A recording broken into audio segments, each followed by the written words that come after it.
Olá a todos, aqui quem fala é o César Brode, diretor de relacionamento com comunidades do Linux Professional Institute para América Latina, Caribe, Península Ibérica e países aí de língua espanhola e língua portuguesa.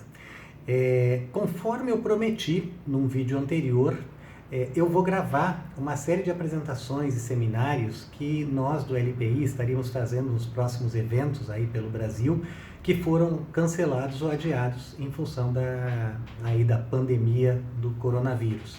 Então, estou fazendo essa gravação do escritório aqui de casa, mãos lavadas, casa bem ventilada, janelas abertas, evitando, aliás, no meu caso, não só evitando, não tendo contato mesmo com nenhuma pessoa por um período de 15 dias. Alguns de vocês sabem, eu acabei de voltar de uma viagem de Cuba. Tanto o pessoal ficava falando para mim ir para Cuba, eu acabei indo. Magnífico país, magníficas pessoas. Mas voltei de lá, passando por 3 aeroportos e no mínimo 12 horas compartilhando o ar com muitas pessoas dentro dos aviões. Então, por isso, eu estou evitando contato. Eu já estou aqui com o meu cafezinho aqui da vida de programador, que eu vou tomar um golinho. Mas, pois bem, a primeira palestra que eu vou fazer para vocês, ela se chama O Mundo Mágico da Tecnologia Não Possui Atalhos. É interessante que, enquanto eu desenvolvia essa palestra, o Fábio Akita gravou um vídeo sensacional, tratando do mesmo assunto, mas de uma forma diversificada, dizendo que de fato assim não adianta querer dizer que programação é fácil, porque não é bem assim, tá? Mas ao mesmo tempo ele também diz, tem que se esforçar, não é um bicho de 7 cabeças. Depois eu vou colocar o link para a palestra dele aqui embaixo, porque tem tudo a ver com essa palestra aqui que eu estou falando. Agradeço também ao amigo Cláudio Cavalcante por essa linda gravata de pinguim, que na viagem que ele estava fazendo para a Europa ele viu e achou que era a minha cara e comprou, e eu realmente amo essa gravata aqui e quis colocá-la especialmente então para, apesar de estar fazendo essa palestra aqui de casa, ficar com essa cara de nerd palestrinha. Quem já assistiu às minhas palestras também já sabe que é o seguinte, e aí eu vou dar um passo atrás. Eu brinco, na verdade eu digo que eu não acredito em astrologia, horóscopo, essas coisas. Mais uma vez dito isso, eu sou um virginiano perfeito. Inclusive no meu mapa astral mostra que meus planetas quase todos estão ali em Virgem também. Então sou um cara assim muito metódico. Toda vez que eu vou fazer uma nova palestra, antes de fazer a palestra, eu escrevo o script da palestra e eu leio para ter certeza que ele vai caber dentro daquele tempo, tá? Eu pretendo que esse papo aqui com vocês não dure mais do que 1 hora, mas ao mesmo tempo também eu estava pensando que a gente se acostumou tanto à cultura das coisas rápidas, de receber informações aos pedacinhos e muitas vezes fragmentado, que a gente está perdendo essa capacidade que a gente tem de trabalhar a informação de uma forma mais completa e analítica. E isso me lembra muito um filme da Casa de Cinema de Porto Alegre, que é O Homem que Copiava. Não vou dar nenhum spoiler para vocês, mas era o cara que trabalhava numa dessas lojas assim, que tinha fotocopiadoras, e ele fazia fotocópia das coisas, então ele tinha aquela visão do mundo através das fotocópias que ele tirava. Então era tudo muito fragmentado. E é muito interessante a gente acompanhar o filme pela visão desse sujeito. Quem faz o papel dele é o Lázaro Ramos.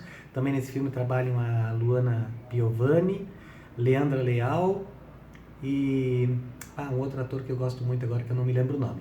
Pois bem, então eu pensei no princípio, não, vou tornar esses vídeos curtos, 15 minutos, eu vou dividir em partes, aí depois, até vendo outras pessoas que eu gosto, que têm publicado coisas muito legais na internet, eu vejo que, poxa, se a gente dedica o nosso tempo, às vezes, a assistir um seriado no Netflix, um filme, também é legal a gente se dedicar a ter informação e ter esse bate-papo. Assim, eu espero que realmente esse vídeo aqui seja um bate-papo com vocês, por isso também espero algumas interações aí pelos comentários e, especialmente, a gente está planejando fazer algumas lives, uma delas já está programada com o nosso parceiro Cisvale, A gente deve convidar mais algumas pessoas aí no meio do caminho, falando justamente sobre a questão do teletrabalho e o que isso muda com relação à formação das pessoas e até a questão das certificações.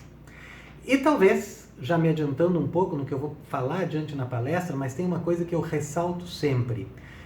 A missão do LPI não é estar certificando pessoas, não é vender certificados. A missão do LPI é melhorar o mercado de tecnologia e conhecimento livre através das pessoas que estão nesse mercado. Como a gente faz isso? Como a gente consegue recursos?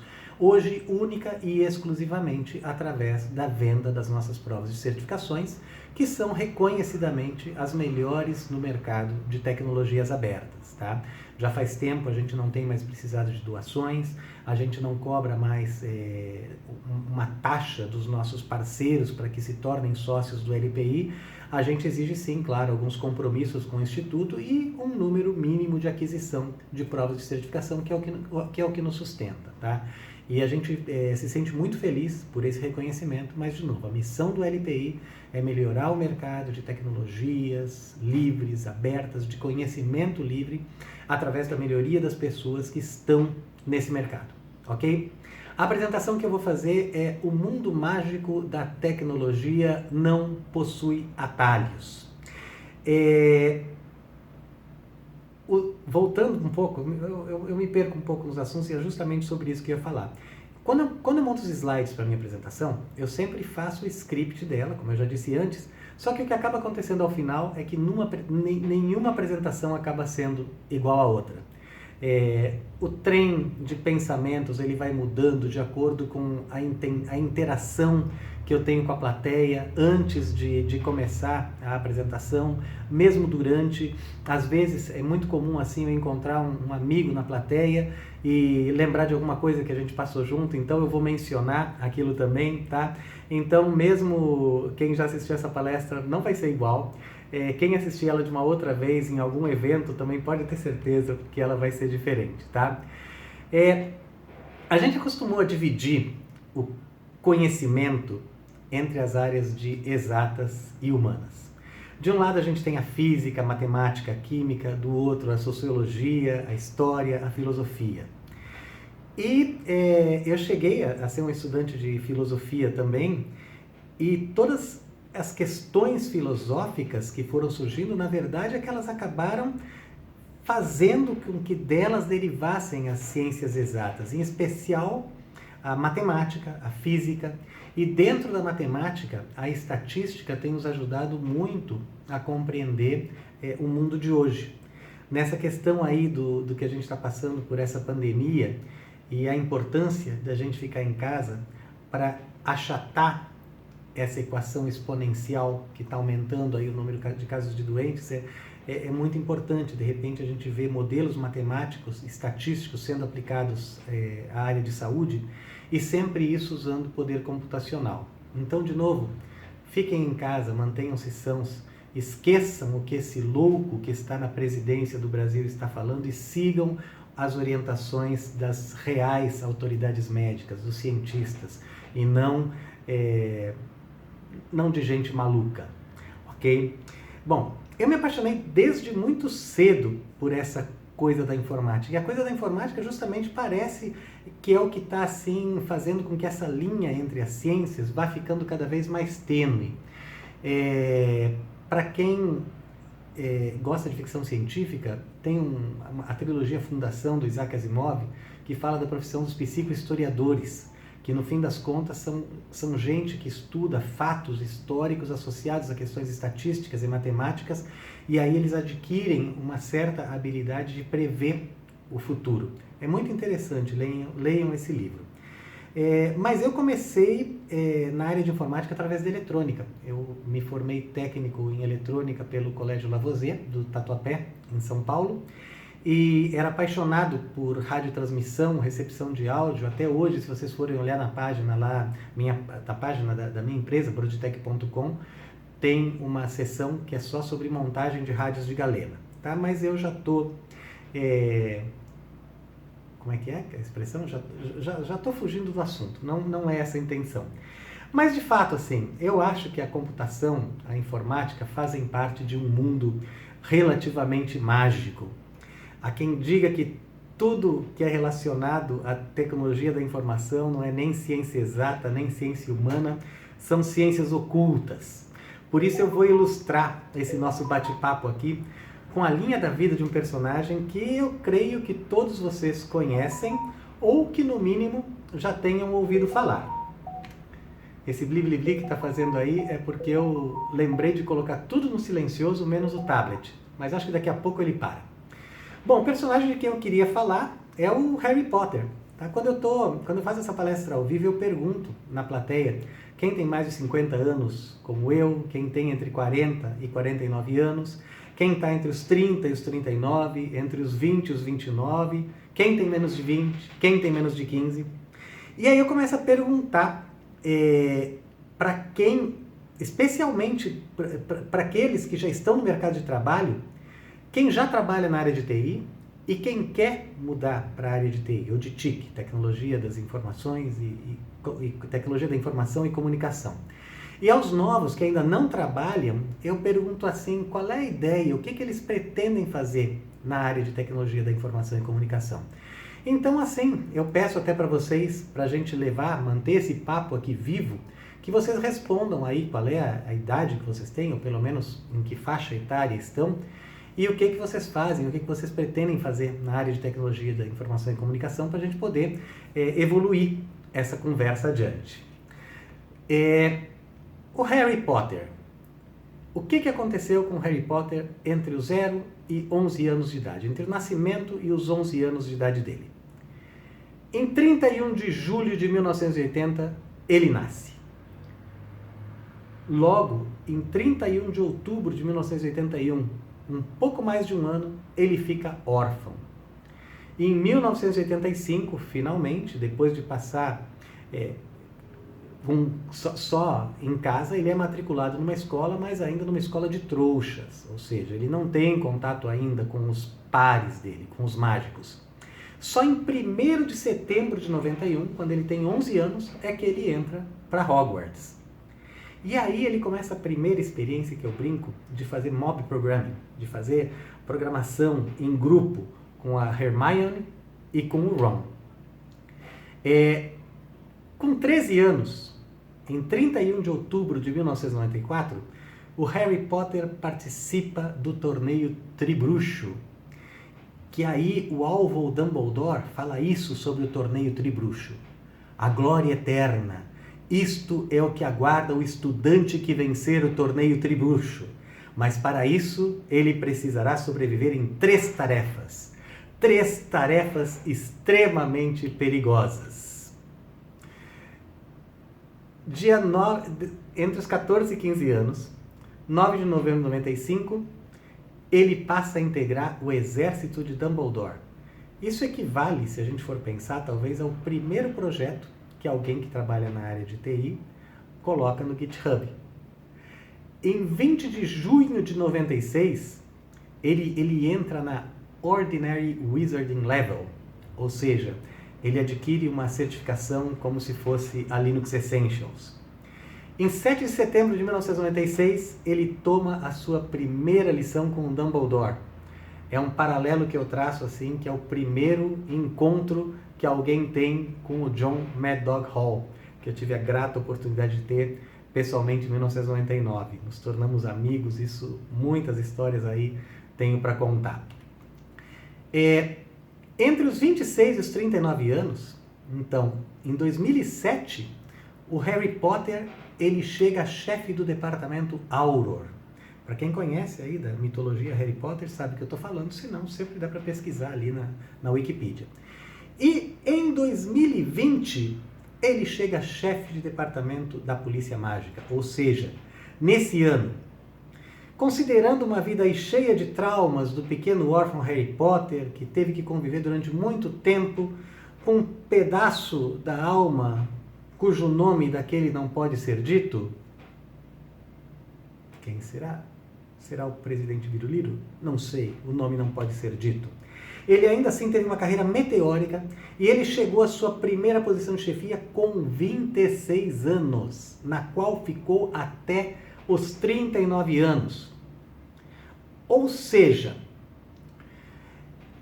eu faço um paralelo aqui com a minha carreira, porque eu acho bacana assim a gente também dividir nas nossas apresentações histórias pessoais. As pessoas acabam se relacionando melhor quando a gente abre também as nossas histórias pessoais. A gente acaba criando uma certa empatia. Eu me tornei empresário aos 37 anos de idade. E, creiam-me, de lá para cá não foram só altos. Eu cheguei a uma posição de diretoria do LPI, depois de até ter contribuído voluntariamente com o LPI por muito tempo, com 52 anos. E eu, de fato, assim, eu considero a minha carreira uma carreira de conquistas. Mas a gente há de convir, não é tudo tão fácil assim, não. A gente tem que lutar por isso. Eu queria perguntar para vocês, se dentro das coisas que eu contei aqui sobre a carreira aí do Harry Potter, se vocês também se identificam com alguma coisa. E a gente brinca, né, que tudo acontece tão rápido no mundo da tecnologia, que não dá tempo para a gente se preparar. E aí, por isso eu vou deixar um artigo aqui para vocês, e que vai ter o link aí também na descrição. Is that a pita in your pocket? Isso foi escrito pelo David Gerrold. Um artigo que foi escrito em 1999. E em 1999 ele basicamente previu toda a tecnologia que a gente está carregando no nosso bolso hoje. Então, sim, a tecnologia acontece de forma rápida, mas ela é cíclica e ela é evolutiva. Então, para nós que estamos realmente dentro do mundo da tecnologia, não tem mágica. Tem que acompanhar o que está acontecendo e, na medida que a gente acompanha o que está acontecendo, a gente percebe que as coisas têm uma certa previsibilidade. Recomendo, inclusive, que esse é um dos bons momentos que vocês vão ter aqui nessa apresentação, para dar uma paradinha e dar uma seguida aí nos links que estão na descrição. Vocês vão ver, principalmente os que estão entrando no mercado de trabalho, os que querem mudar para a área de TI, uma série de promessas aí de cursos rápidos, tá? E existe muito curso na área de TI, então realmente aproveitem as oportunidades que até estão acontecendo agora nessa época aí que a gente está vivendo essa pandemia, que a gente está tendo que ficar isolado nas nossas casas, para aproveitar os vários cursos bons que tem aí em várias plataformas online, de várias universidades reconhecidas, tá? Depois eu vou deixar também alguns links aqui de outros vídeos. O Felipe Deschamps, que é um outro cara que eu admiro muito, fez uma recomendação de vários cursos que se podem fazer online, obtendo ou não certificado, tá? Mas é bem interessante acompanhar, é interessante perguntar para as outras pessoas que fizeram, para vocês não caírem daquela armadilha de um curso de informática de final de semana, de um curso, seja um cientista de dados em 8 horas, sabe? Essas coisas não existem, tá? Então, realmente, tenham cuidado com esses cursos. E eu vou recomendar para vocês uma coisa, onde é que está o nome dele? Acho que é John Washam. O John Washam, ele, há uns anos atrás, há poucos anos atrás, ele queria trabalhar na Amazon. E aí ele escreveu todo um projeto, toda uma coleção de artigos e de guias de estudo usando o GitHub. Espero que vocês aí saibam o que é o GitHub. Se não saibam, por favor, perguntem, porque a única pergunta ruim é aquela que não é feita, tá? Mas até pelo tempo dessa apresentação aqui, que eu também não quero que se torne eterna, algumas coisas eu vou meio que tomar por dadas e vocês podem me perguntar depois, tá bom? Mas ele conta ali como é que ele estudou durante 8 meses para uma entrevista que ele coloca ali no caso do Google. Ele acabou sendo contratado pela Amazon, mas a ideia dele era se preparar para trabalhar no Google. Ele estudou 8 meses, 8 horas por dia. E ali no GitHub, que vocês também vão ficar com o link, ele tem direitinho tudo aquilo que ele estudou, todos os cursos que ele fez. Tá? Então, para quem está querendo entrar no mercado de TI, independente da posição onde esteja, preparem-se para ter esse tempo de estudo. Muita coisa que ele descreve ali do que ele estudou, vocês já podem ter estudado na universidade, vocês já podem ter aprendido por conta própria, aí vocês podem pular alguns passos, tá? Mas aquilo é uma excelente base da quantidade de esforço que vocês têm que fazer para entrar nesse mundo mágico, onde de fato há esforço, há estudo e não há truques. Se a gente for fazer uma regra de 3, quanto tempo que eu tenho para estudar versus o tempo que eu vou levar estudando? 10 horas por dia, se eu tiver, eu vou levar 8 meses, que era o que o carinha ali teve. 5 horas por dia, eu vou levar 16 meses. X horas por dia, eu vou levar Y meses.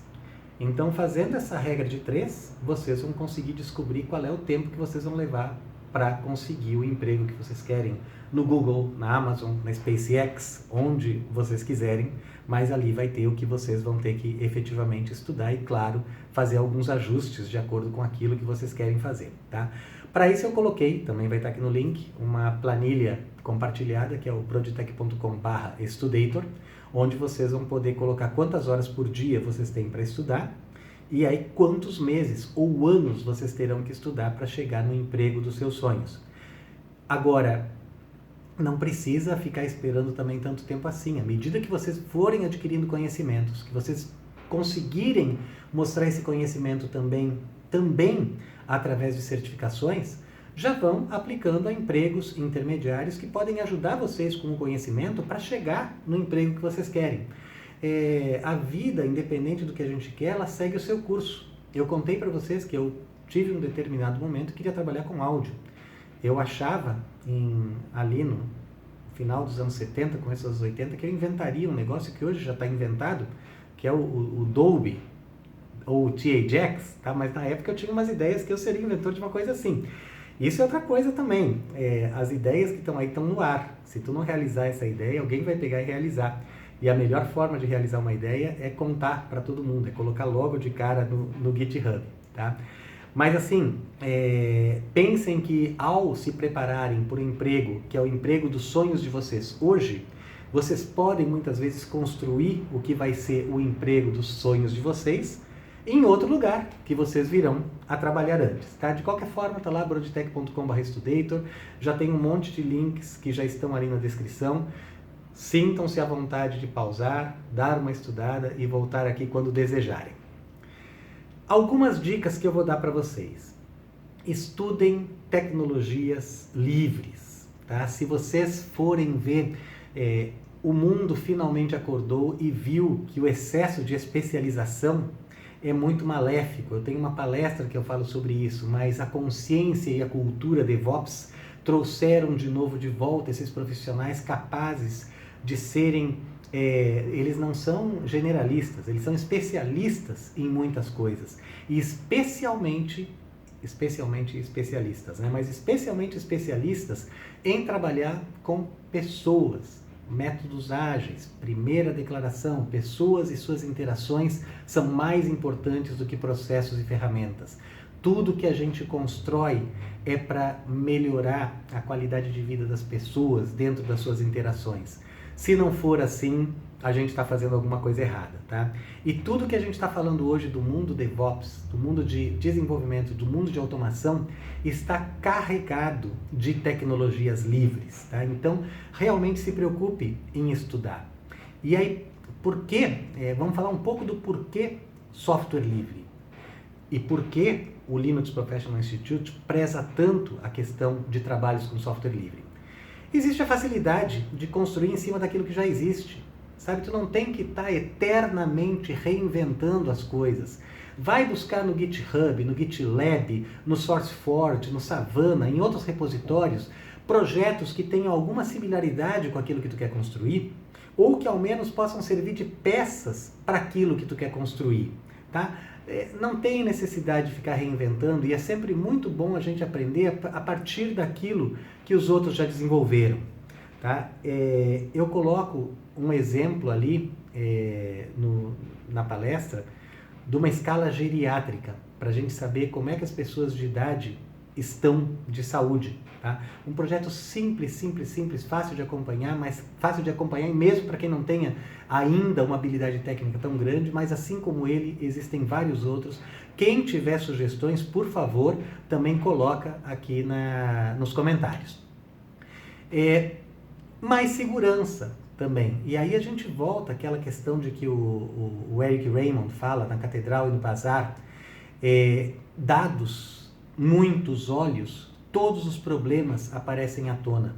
Eu acho que já deve estar claro para vocês de que os problemas que aconteceram, mesmo os mais recentes, no kernel Linux, no servidor web Apache, no SSH, no sudo, todos eles foram expostos para todo mundo, rapidamente resolvidos, com uma grande minimização dos problemas. Tá? Então, o software livre realmente ele provê mais segurança. Ele é mais acessível. Só faça o download e passe a utilizá-lo. Tá? Ainda tem muita gente no mundo que não tem acesso à internet. Grava num CD, leva para máquinas offline que possa beneficiar a vida de outras pessoas. Existem muitas distribuições Linux minimalistas que rodam em máquinas muito antigas, que já não servem mais para pessoas assim que precisam de um ambiente de produtividade mais desempenho, mas que podem ser montados num telecentro offline com muito conteúdo offline. Tá? O Endless OS é uma dessas distribuições que tem muito conteúdo offline, mas não é só ela, tem várias outras. Tá? E vocês mesmos podem customizar um conteúdo offline, por exemplo, em parceria com uma distribuição brasileira como o Educatux, para levar essa distribuição também para áreas mais remotas do país. Tá? Apesar de que o Educatux tem muitas funcionalidades que fazem com que ele seja muito bom, trabalhando conectado também. O software livre é de fácil adequação. Fácil assim, precisa conhecer o código-fonte, claro, mas tanto é de fácil adequação que a gente tem diversas distribuições Linux aí especializadas. A gente tem Linux rodando em elevador. Minha filha trabalhou na ThyssenKrupp por muito tempo, hoje ela está na Holanda.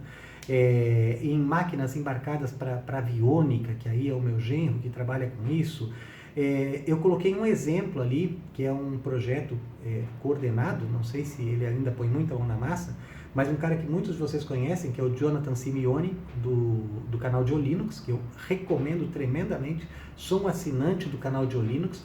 Ele e a equipe dele, claro, criaram o PhotoGimp, que é o GIMP, o editor de imagens bitmap, que surgiu no Linux, mas já foi portado para Mac, para Windows também, e ele criou o PhotoGimp, que é uma interface do GIMP que permite a facilidade daqueles que estão migrando do Photoshop para o GIMP. Então, realmente, quando a gente fala de fácil adequação, basta ter acesso ao código-fonte, algum conhecimento, muitas vezes não precisa nem conhecer a fundo a linguagem de programação, mas a interface de configuração, sabe? Muitas vezes entendendo formatos XML, como o JSON, já é possível fazer uma ampla customização nesses softwares que estão aí disponíveis. Aderência a padrões, tá? O software livre, como ele não depende de elementos proprietários, fica fácil das pessoas entrarem num acordo e chegarem a padrões de comunicação, padrões de interface, tudo, uma série de padrões.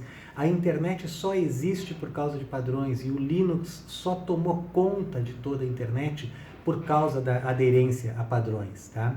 Eu recomendo que vocês leiam os RFCs, que são de onde surgiram os padrões da internet, que ali conta muito da história da internet e, por consequência, do Unix e do Linux também. O Linux, aqui acredito que muitos saibam, é filho do Unix. O professor Rubens Queiroz de Almeida tem uma palestra excelente sobre a filosofia do Unix, eu vou colocar ela aqui na internet, e ele, junto com o professor Júlio Neves, estão gravando uma série de aulas que vão ser disponibilizadas gratuitamente a partir do dia 1º de março agora. Então, quem está vendo esse vídeo antes do dia 1º de março de 2020, eu vou colocar o link para isso daí também, apesar de que eu tenho certeza, conhecendo os dois, que eles vão disponibilizar isso daí offline também. Ou seja, já falamos aqui de uma série de recursos para vocês estarem aprendendo a como participar desse mundo mágico e sem truques da informática. E se tudo isso que eu falei não convenceu vocês, o fato é que o mundo todo usa tecnologias abertas, tá? Livres e abertas.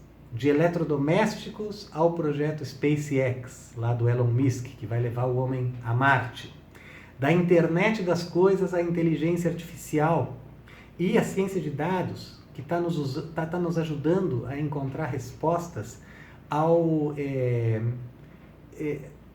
uma cura, não só para o coronavírus, mas para o câncer, para a AIDS, para um monte de coisa. Eu vou também colocar o link de um projeto computacional distribuído aqui chamado Folding at Home, no qual todos vocês que têm um computador em casa conectado à internet podem ajudar a contribuir com poder computacional para a cura dessas doenças, tá? E eu vou colocar, tá ali no slide que vocês estão vendo também, um Twitter do Elon Musk respondendo a uma pergunta, dizendo que o Linux kernel a atualização do Linux kernel foi mais difícil do que eles anteciparam, então houve uma grande melhora, mas eles tiveram uma sobrecarga no sistema operacional para manter a taxa de refresh ali do vídeo numa boa taxa. Tá? Então aí quando vocês veem que o presidente, o dono de empresas como Tesla, SpaceX, The Boring Company, aquela outra de energia alternativa, que eu não estou lembrando o nome agora, mas é o cara, o dono dessas empresas, está comentando sobre o kernel Linux. Tá? Então, se esse cara que também já criou o PayPal está falando sobre Linux, no fim das contas está falando sobre tecnologias abertas, é sinal de que realmente o mundo está atento a isso e que tu também deves estar atento a isso. Relembrando um pouco aqui a missão do LPI. O Linux Professional Institute promove o uso de tecnologias livres e abertas ao melhorar a qualidade das pessoas que trabalham com elas. Nós não temos fins lucrativos. Fomos fundados no Canadá em 1999, ou seja, temos um pouco mais de 20 anos agora. A gente trabalha com uma rede de parceiros regionais que oferecem suporte, capacitação, provas de certificação no mundo inteiro, e nós somos independentes de fornecedores e distribuições Linux ou de outra e qualquer tecnologia. Tá? Novamente, nos sustentamos através das nossas certificações. Aqui tem um pequeno mapa das certificações que a gente disponibiliza. Então tem uma série Essentials, que é para as pessoas que estão entrando no mercado de trabalho. Foram certificações que nos foram solicitadas pela indústria e pela comunidade, e aí é importante dizer, o LPI não inventa da sua própria cabeça as certificações. Não, o LPI é atento ao mercado de tecnologia da informação e à comunidade de profissionais para realmente fazer certificações que sejam relevantes para a comunidade. Tá? E assim surgiu uma das recentes, que é a certificação Linux Essentials, porque as empresas sentiram a necessidade de trazer gente com um conhecimento um pouco mais básico de Linux para dentro das empresas, e aí dentro da empresa investir num programa de retenção de talentos através da colocação no plano de gestão de pessoas de um projeto de certificação. Com isso, que inclusive a Cisvale, que eu mencionei logo no começo, que a gente vai estar fazendo uma live com eles sobre trabalho remoto nesses momentos aí de pandemia e o que a gente pode aprender com isso, mas a Cisvale foi a primeira empresa no Brasil que assinou o contrato de Hiring Partner conosco. Através de experiências com empresas como a Cisvale, a gente criou esse projeto aí de parceiro de contratação para auxiliar as empresas na contratação de bons profissionais. Tá? A gente está lançando outras certificações no nível Essentials, a pedido da comunidade, IoT Essentials, Internet das Coisas, claro, Security Essentials, cada vez mais importante, as pessoas desde o princípio, ainda mais nesse mundo DevOps, estarem muito a par de questões de segurança, tanto que mesmo a certificação Linux Essentials já trata de uma maneira básica de questões de segurança, e o Web Essentials também, e o web no sentido amplo de aplicativos que são baseados via web, mas não necessariamente numa interface de um browser como a gente conhece. Aplicações são disponibilizadas através da web, que é onde a gente vê o mundo da nuvem e do mobile aí indo muito, já estão muito nesse caminho e já falta bastante profissionais. Aí nós temos a nossa série clássica, que são as certificações LPIC. A LPIC 1, que é para o administrador de sistemas, o cara que vai trabalhar com a automação das tarefas numa base Linux. Eu digo que aí já tem muita base de ferramentas para aquele profissional que é um profissional DevOps. A gente tem a LPIC 2, que a gente chama de Linux Engineer, mas é aquele cara que vai trabalhar com a administração Linux de máquina conectada em rede, tá? E já vai ter trabalhos assim, por exemplo, como fazer controle de desempenho e planejamento de crescimento da máquina, podendo auxiliar a empresa também em processos de compra. A Elaine acabou de fazer a tradução da brochura do LPIC 2 para o português brasileiro, para o LPI. É um trabalho que eu recomendo vocês também que busquem saber a forma de se tornar voluntários para o LPI. Eu vou colocar o link também aí embaixo de como vocês podem colaborar com o LPI, tá? A gente já tem bastante gente colaborando, mas a gente sempre precisa de mais. E aí a gente tem a série LPIC 3, que aí são as especializações. Aí é uma especialização em segurança, uma especialização em ambientes mistos, ou seja, vai trabalhar com máquinas Windows, Linux e outras que estejam no ambiente, e a de virtualização e alta disponibilidade, tão importante também nesse ambiente de nuvem, onde a gente tem que ter a aplicação eternamente disponível, 24 horas por dia, 7 dias por semana. Imaginem um iFood parar nesse momento que a gente está agora. Impossível, né? Então a gente tem que se preocupar com a questão da alta disponibilidade. André Noel, não é uma propaganda descarada, eu só quero tomar mais um golinho de café, mas sim, o Vida de Programador, muito bom, gente. Sigam também, vai estar os links aí embaixo.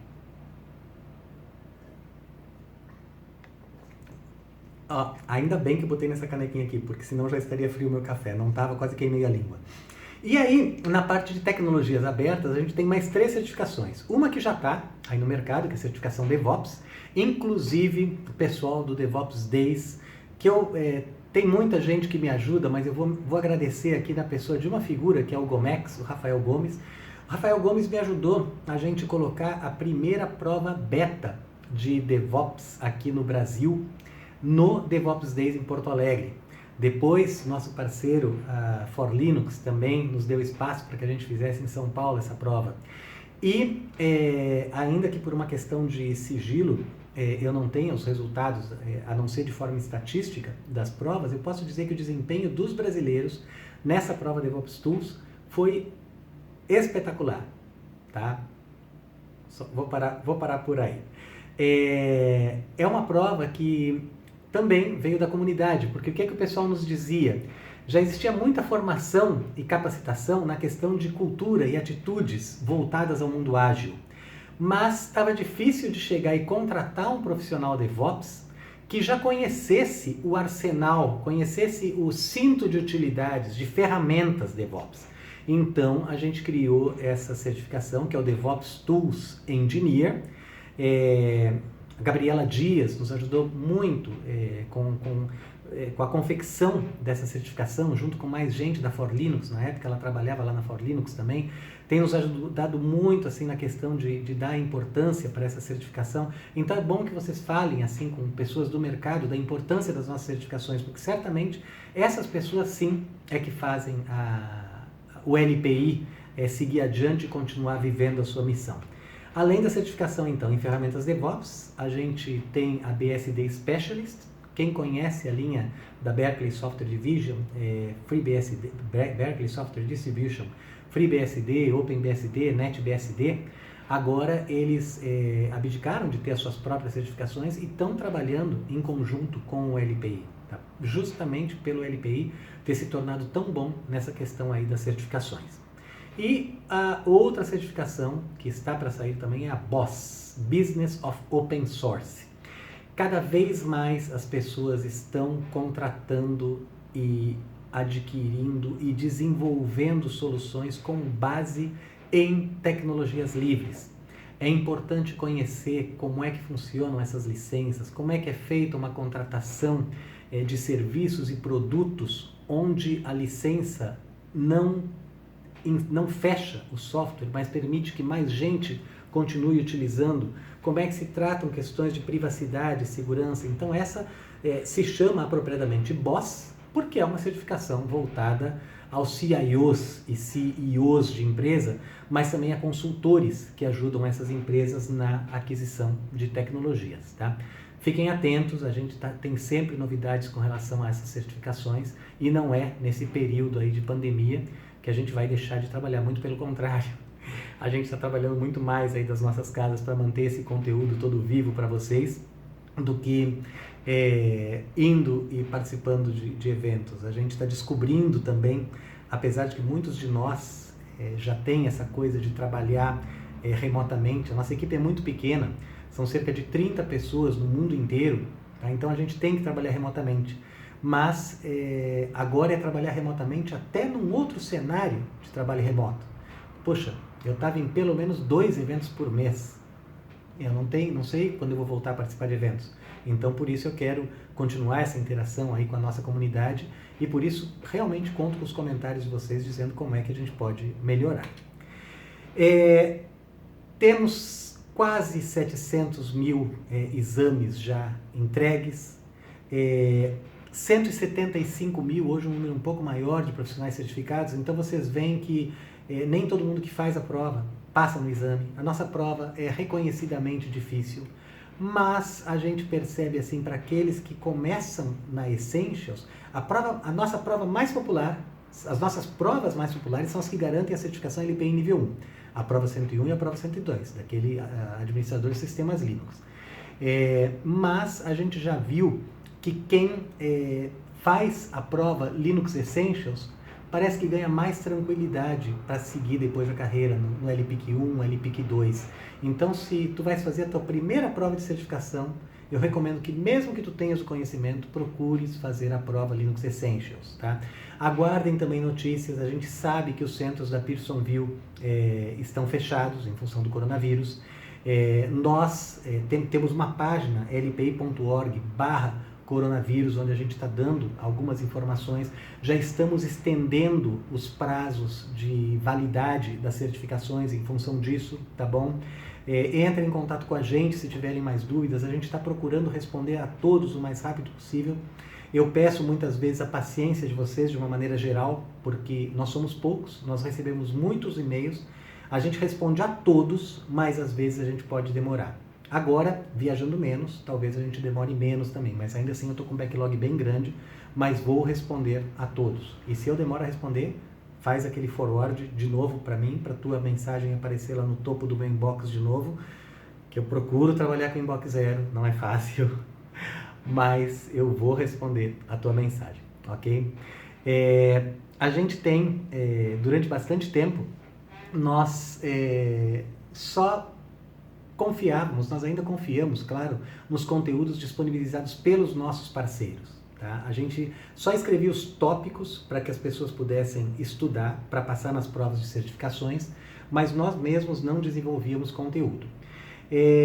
Mais recentemente, nos últimos anos, com o aumento da consciência das pessoas com relação às provas de certificação, e também, e por causa disso, por causa do aumento do número de profissionais DevOps, o aumento de gente trabalhando com desenvolvimento para nuvem, para mobile, para internet das coisas, acabou mais gente buscando a certificação, com isso aumentou o nosso número de parceiros também, e eles nos passaram a pedir para que a gente então desenvolvesse nós mesmos materiais para estudo. A gente começou a fazer isso, tudo isso está no site learning.lpi.org, vai estar na descrição ali também, mas a gente está fazendo isso com apoio também de voluntários e da comunidade, tá?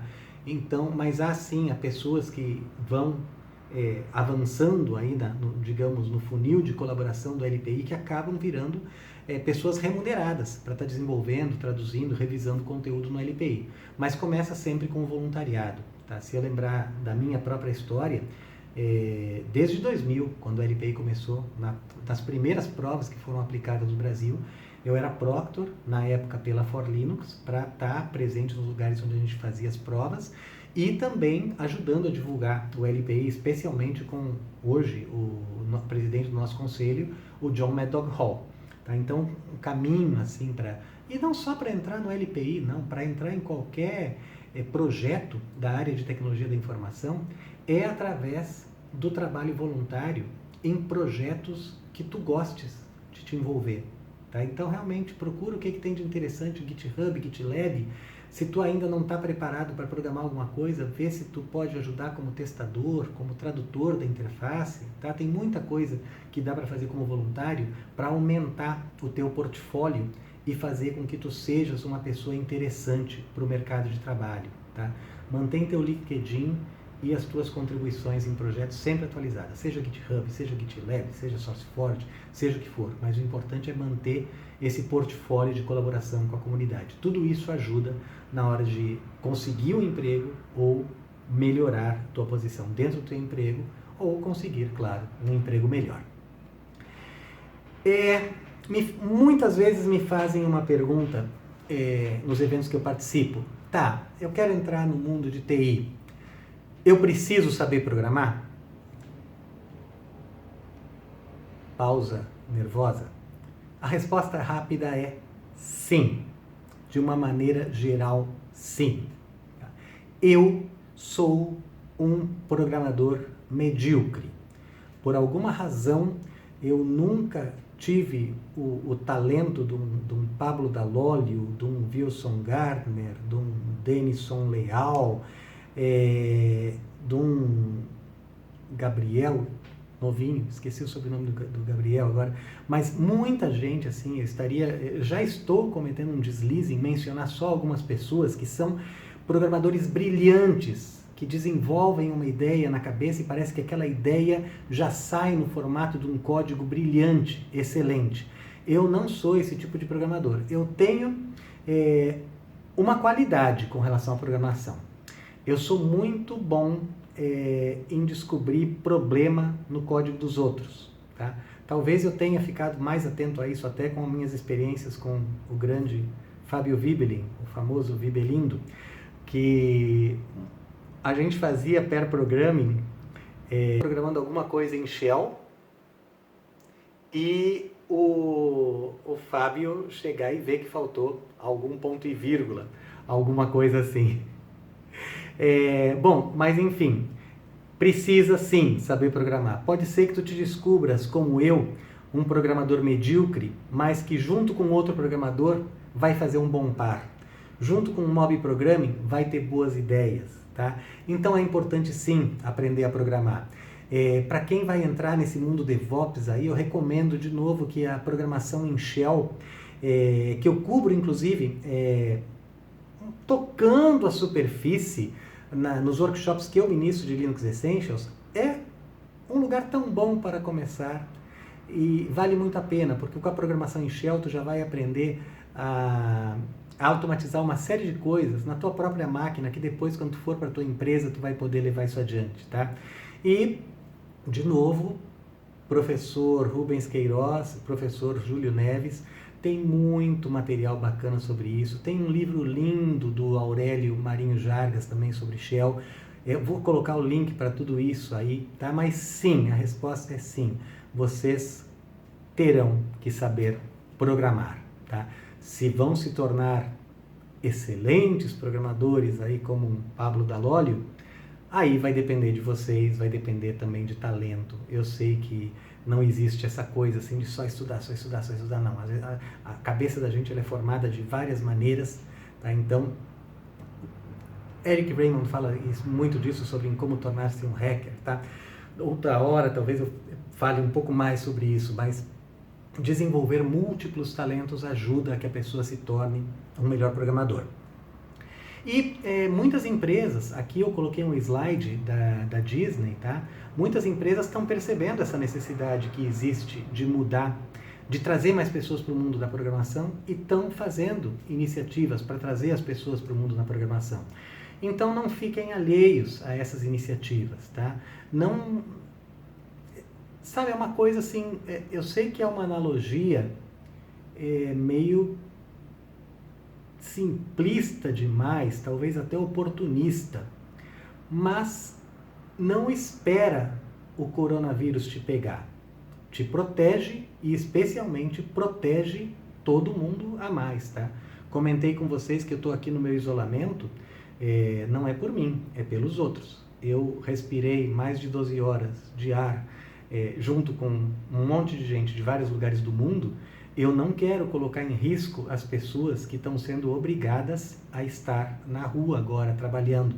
Minha filha é médica, meu genro também estão aí na linha de frente, tá? Então, quanto mais a gente expor essas pessoas a mais remota possibilidade que a gente possa estar contaminado, melhor. A gente tem que ter empatia e tem que proteger os outros, tá?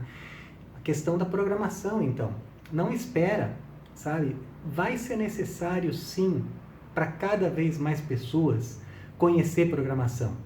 Vai precisar conhecer programação em todos os níveis de profundidade? Não, sabe? Vai existir gente que vai programar em Shell para fazer automação de tarefas, talvez tu venha a gostar disso. Vai ter gente que vai ter que programar os novos robôs. Já está mais do que na hora de a gente ter robôs cuidando de coisas que colocam as pessoas em situação de risco, como o caso de trabalho com lixo, sabe? A gente tem que pensar que a gente vai automatizar muito mais coisas, a gente tem que pensar que a gente vai ter que ter ocupação para as pessoas, mas que as pessoas façam efetivamente aquilo que elas gostam e não aquilo que elas sejam obrigadas a fazer. Por isso a gente vai ter que pensar também em situações como uma renda mínima para toda a sociedade, e com isso vem uma série de necessidades de soluções tecnológicas que vão ter que ser desenvolvidas e pessoas com as maiores capacidades em várias áreas, tá? Então, alguém vai fazer automação de tarefas, um ciclo de desenvolvimento, outros vão estar programando máquinas, outros vão estar programando inteligências artificiais e scripts de análise de data science para saber como a gente está, por exemplo, já está sendo feito isso com relação à evolução do coronavírus. Então, a resposta curta é sim, aprenda a programar. Tá? Eu tenho um livro meu que já não está mais à venda.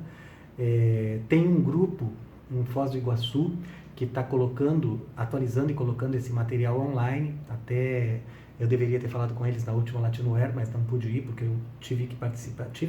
Participei com orgulho do The Developers Conference em Porto Alegre, em função de trocas de datas, os dois eventos coincidiram, mas se procurarem Aprenda a Programar, a Arte de Ensinar o Computador, vocês encontram ainda na estante virtual, e o conteúdo online dele está todo disponível, também vou colocar o link aí para vocês. Para aprender a programar, tá?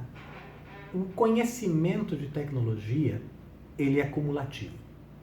Sua base é matemática. Pronto.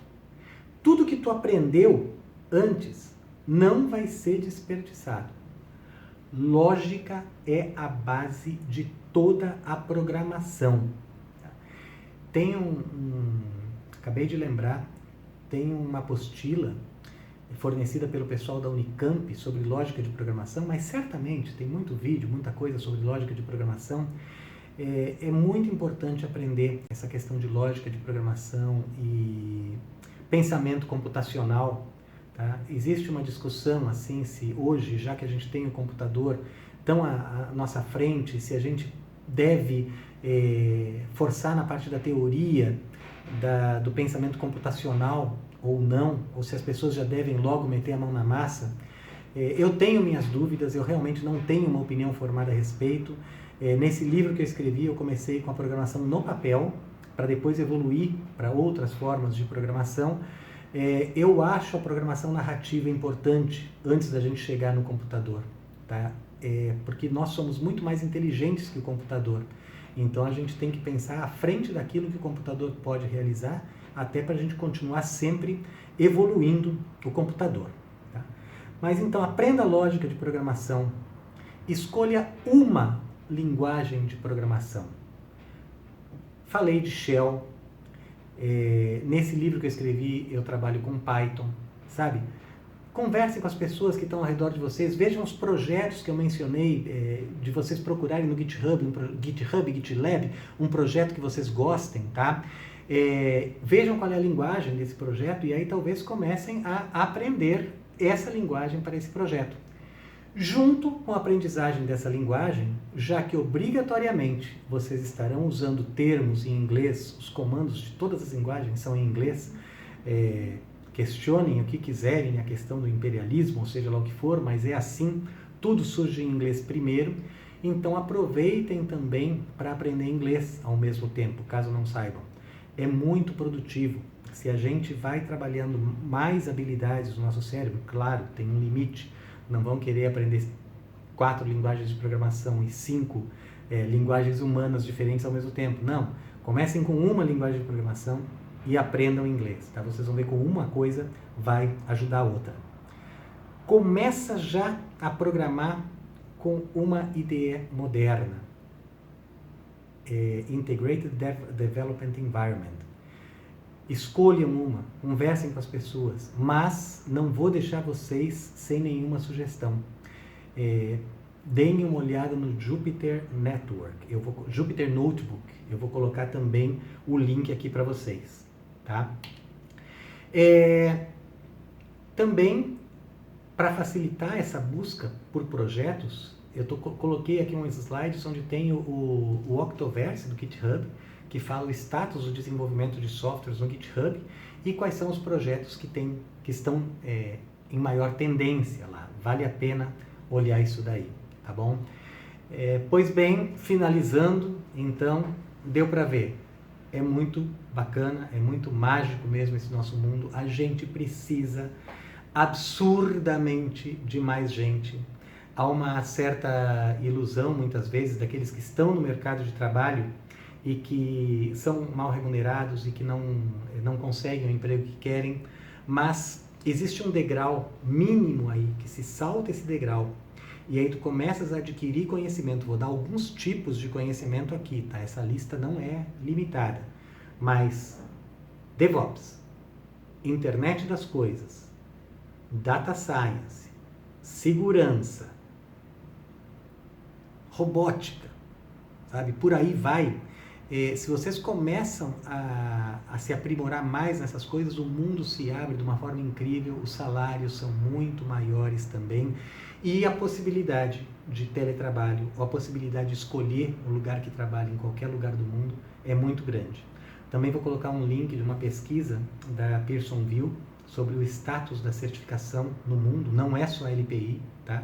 Que fala da questão da importância da certificação, e isso com certeza nessa nova onda de teletrabalho que está começando agora em função dessa necessidade que a gente está tendo de isolamento social, certamente vai ser muito mais fácil para o empregador analisar o teu portfólio online, ver as coisas que tu já fizeste e ver as tuas certificações para ver o quanto que tu está preparado para um potencial emprego. Tá? Investimento em certificação. Entendo que especialmente com essa questão da alta do dólar é um problema para nós aqui no Brasil, mas se tu és capaz de economizar R$1 por dia, um pouco mais de R$1 por dia, tu consegues fazer uma prova de certificação por ano, aproveitando descontos, por exemplo, que a gente oferece em eventos. Se economizar R$2 por ano, consegue fazer no conforto, no momento que tu quiser, o teu exame nos laboratórios da Pearsonville. Ou seja, R$2 por dia é o suficiente para uma prova de certificação por ano. Ou seja, tu consegue em 2 anos e meio, 3 anos, chegar a um LPI nível 3, o que é muito valorizado no mercado de trabalho. Tá ok? Bom, pessoal, é isso. Estarão aqui os comentários abertos a perguntas. Consegui terminar um pouco antes de 1 hora. Obrigado a todos pela atenção e até mais.